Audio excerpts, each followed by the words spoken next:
Good morning. It's Friday morning and back at it. Time to get some wires connected. Let me show you what I have to do today. Welcome to 3D Accuracy, where I'll talk about 3D printing, 3D product design, and 3D injection and die-cast mold design. First thing I have to do is I'm going to move this motor, this idler motor for the three-phase, over here in this position, get it out of the box. I'm going to use my dolly to get it from there to here. And I'm going to have to cut out the side of the box so I can kind of slip it off the edge of this little platform that it's on. Then I have to kind of tip it over. You see there's some holes in there. I have to put the feet on there. There's rubber feet that it sits on so it can vibrate. You know, when it's moving, it can vibrate a little bit and it doesn't cause damage to the motor. Apparently, if you screw them to the floor, it can cause premature motor wear and failure. So you want to have it so that it can just vibrate a little bit. You know, it's on rubber feet. It won't make a lot of noise or anything. But anyway, I have to get those on there. And then connect the wires. There's a hole there where the wires go into the little box. And I got to get that all connected with the panel on the side. And those connections will come up through this hole that I punched through in the box. You know, I have one of those in there. You can see it. And then it'll connect up on this side. And then once I have that, and I did check with the supplier on this. This motor does not need any maintenance at all. There's little grease fittings. There's a little one here, a little one here. They're just blanks. They're dummies, I guess, or something, because it's a sealed system. Never needs to be lubricated or need any attention at all. So I am going to put it back in the back so I don't have to mess with it. And apparently this is their 15 horsepower motor, and the 5, the 10, and the 15 are all sealed systems. They never need maintenance, but above that, if you go 20 horsepower or higher, then those need to be lubricated. So I don't have to be concerned with that. So I want to get that over here. Then once I get this motor moved over into this location, I need to move the machine forward so that I can get this transformer moved to the other side. And I need to move it behind the machine because you see all the connections are hardwired, and it's hardwired to the back of the machine there. It doesn't unplug. I can't unplug it and move it around the other side and then plug it back in. So I need to make a pathway wide enough that I can move this thing through to the other side and get it where I want it. So have to do that. And then once I get the motor hooked up, then I have to wire in the breaker box, or the breaker, the circuit breaker, not a box. I have to wire in the circuit breaker and then wire in the plug. I got to put the plug here, or the receptacle, I should say, not the plug. Then the plug on this end, I have a new one, so I want to check the wiring on that and see how it's wired and make sure that I get this the same so that everything is the way it should be. That's what I'm going to try to get done today, is that. But that does not mean that I'm ready to start the machine. I can't start the machine because I need to get a fitting for the air compressor. This machine requires an air compressor to run. And so I have the compressor, obviously, but I need the little coupling to attach it to the back of the machine. So I have some supplies that I got when I bought the machine. I have to go through it and see if there's one there that I can use on the hose. If not, then I've got to run to Lowe's or Home Depot or someplace and pick one up so that I can attach it to the machine. So I don't think I'm going to get to the point where I can turn the machine on today. That might be over the weekend or next Monday sort of thing. But we're getting closer. And that's the good thing. Okay, so let me get some work done, and then I'll show you what I've accomplished later on.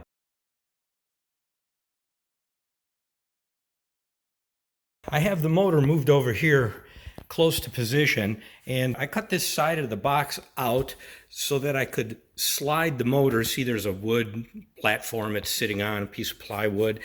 Anyway, there's a 2x4 or whatever the heck that is underneath there. So I used that as an opportunity to slide the motor out off the edge and then put the feet on while I had easy access to it.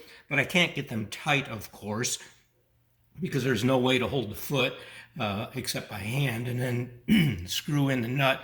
So once I put it on the floor and it has the weight of the machine on it, then I'll tighten those nuts, because then it'll have some resistance. So what I'm going to do now is slide this out until the other end tips up off the platform there, and then I can get the feet underneath that end too. And then once I do, then I'll scoot it off the box, and we're good. Tighten up the feet, move it over closer to position, and it's ready to be wired up. Okay, it's getting there.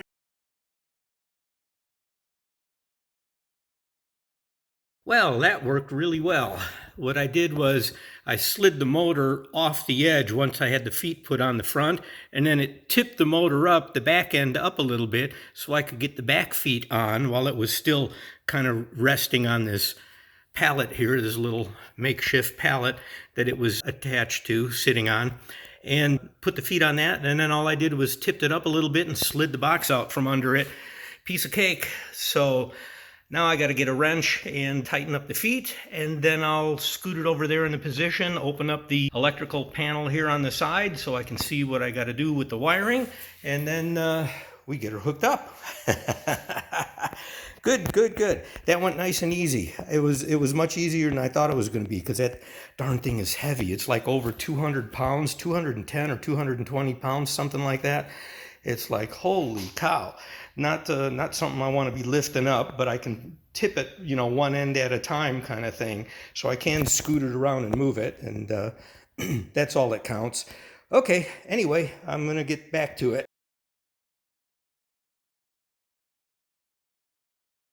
Well, made pretty good progress for today. Not finished, but still made some good progress. So let me show you what I have finished. How about that, huh? The idler motor is in position and connected. There's a little box in the back where all the wires are, where you connect everything. And there's instructions on how to attach the wires to your wire cable here. And then it goes up into the three-phase panel. And basically what it does is the black wire comes up, and you can see it here. It attaches to the connection on the top. The red wire goes in the center, and the white wire goes here to this connection, and the ground just connects to the ground. Pretty straightforward. And this, the white wire, this is the one that generates the third phase. Basically what happens is the electricity comes in on this 8-gauge wire from the sub panel across the shop. There's a black connection up here, there's a red connection here. There is no connection for the neutral, for the white neutral, so I've just capped this off with a wire nut, and then the green connects to the ground. Now, it gets connected back in through all this mechanism, all these capacitors, all this stuff in here, and none of this is hot. I haven't even turned this on yet. And basically what it does is this controls the idler motor. The idler motor turns with the 240 volts, and it generates, it acts as a generator and creates the third phase. So when I connect here to my circuit breaker, my three-phase circuit breaker, basically what I'll do is I'll take a black wire from here, which is basically right from the source, right from the sub panel. This is coming right from the sub panel, this black and this red wire. So I'll take a black, I'll connect it to here, bring a black wire through out the other side. Well, not through, but I'll attach another black wire to the other side. Then it connects to the receptacle here, the 240 three-phase receptacle. Okay. Then the red wire connects directly from here right to the next one. And then on the other side, I take a red wire out, and it connects to its connection on the receptacle. Then the third phase, the third leg, picks up from here. I'll take a white wire from here, that's been generated by the idler motor. And then I'll bring that white wire to the third connection on the circuit breaker, then another white wire from this side out to the receptacle. Now, here's what I did over here. I opened up the plug to make sure it was wired in the same fashion, and it was. The black wire is what they call the X terminal. The X, Y, and Z is black, red, and white, X, Y, Z, and the green is the ground. And all these terminals match what is on the new plug that I have. So you see there's a little bit of damage to this wire here. So I'm going to cut this and I'm going to redo the end so that I've got a nice clean setup with a new plug, and it is wired. The wires will match everything that I do over here, because these terminals on this receptacle, you can see there's a G for ground, if I can get the light to hit it right so it reflects. There you go. And then you see an X over here, a Y over here, and a Z over there, which is black, red, white. And so I'll just connect the wires as such, and then everything should line up perfectly and work the way it's supposed to. Now, the only thing that confused me a little bit was the fact that there's no use for the white wire, the neutral wire, going back to the box. So apparently the three-phase, this panel is just using the ground as the return. It's not using a neutral wire. And that's okay. I've got a ground in the box on the sub panel over there, and put that back in there so it doesn't fall off. So I've got a ground in the box, and so at least, you know, the ground will act as the return like a neutral would to complete the circuit. So that makes perfect sense. Then all I got to do is put a green wire to this receptacle on the ground and attach it to the ground back here, which is directly attached to the wire, the incoming source from the sub panel. So it's grounded all the way back, and we're good. And there's a ground inside the motor. There's a connection in there, and then the other end of it connects up here. So everything is grounded. Everything is good. I managed to move that. It's not as heavy. It says it's 200 and some pounds, but I don't think it is, because I could kind of lift it off the floor a little bit to scoot it. And I know I can't lift 200 pounds, not at my age. Or maybe I'm fooling myself. I really can, but but I don't think so. I think it must weigh less than what they said.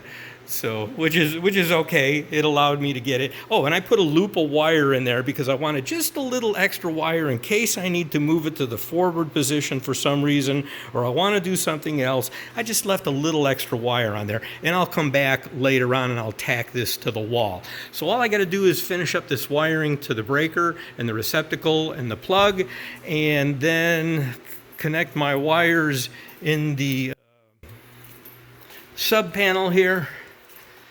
You see, they're all here and ready to go. So all I got to do is connect the wires, the ground to the ground bus bar, the neutral to the neutral bus bar, the red and the black to the double pole 50 amp circuit breaker, and then I'll put that in here, and we're good. And we're good. We got it. I hope you really enjoyed this video.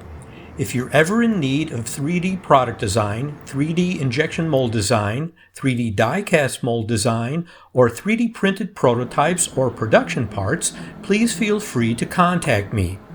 You can find contact information in the video description. I look forward to hearing from you and to being of service to you. Thank you for watching. As always, I appreciate it.